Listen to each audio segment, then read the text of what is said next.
containing the issue to minimal service recovery, eradicating the changes that we've made while we were containing the problem, and then recovery of the system to normal service operation. Containment is the first step to mitigating an incident. We're looking to stop the damage from increasing and limit the scope of the problem. This might mean restoring minimal service to customers or restricting features or load shedding in order to maintain some minimal service for most customers. If we have a runbook, we'll follow it. If not, we'll have to chart a new path and design a system and a solution from what problems we see. If we can, we want to preserve observability logs and metrics for the retrospective afterwards to help us learn from the incident by what we saw and how we made the decisions that we made. We want to preserve temporary configuration changes. That way we can look back afterwards, and especially as we're cleaning up, we'll be able to go back and remove the changes that we made as we restore the system to normal operation.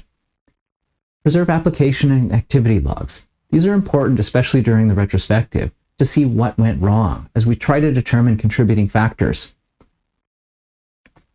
There are many containment strategies we can take. We can disable feature flags. We can scale up or scale out your system. You could roll back to a last known good version. We can do rate limiting and load splitting.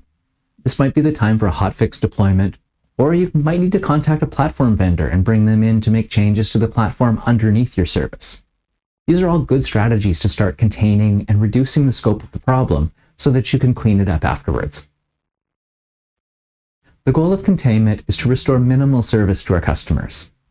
Stop the problem from getting any worse. In this example, we lost ventilation and cooling for a server room.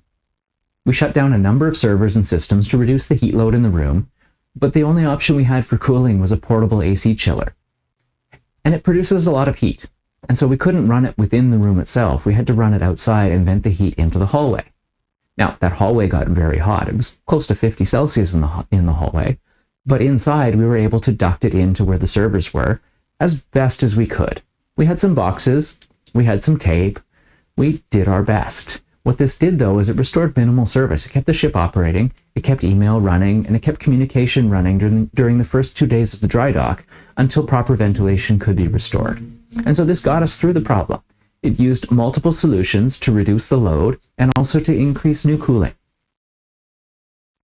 Eradication is the midpoint of the incident. This is where we remove any unwanted changes to the system or remove software that shouldn't be in the system at the time.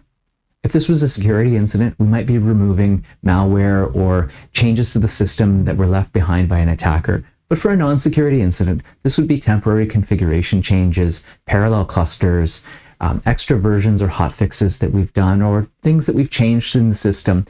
It's running for minimal service operation, but it's not back to normal. It's not as an engineer would expect on their normal beginning of day. So we're going to unwind those changes now and begin restoring it back to where it was at the beginning. Some examples of this: we might restore previous revisions of software. There may be configuration changes that need to be committed to our repositories or unwound and restored back to normal.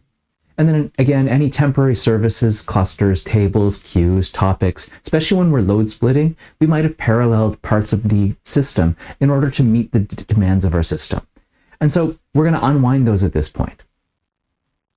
Recovery is the final stage of mitigation. We're looking to restore normal service operation. That means critical user journeys are re-enabled. We've reconnected any disabled services. We've taken away any traffic shifting or paralyzing of the system that we've done. We're re-enabling disabled feature flags and recovering the system back to how it would normally be on a regular day.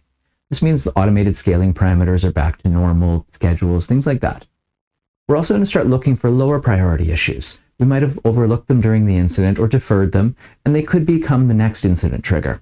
So we're going to look and make sure that we didn't miss anything while we were responding to the main issue at hand. Some of the things we want to do afterwards are rerun our quality assurance systems. Make sure that it passes tests. We may have missed something, or there may be a secondary issue that we didn't realize. We'll start looking at observability dashboards and seeing that the system is actually running as we expected. We might need to restore some unmodified service clusters if we've made live changes to the system, or restore from backups or point-in-time recovery. Schedules and timeouts are an area where we often neglect. If we've changed a cron job or a scheduled job to space it out and give us more time in the system, we might need to bring that back to its normal parameters. We also want to restore any silenced alerts. We don't want to leave our alerting turned off because the alerts were noisy during the incident response, but that could prevent us from seeing the next incident.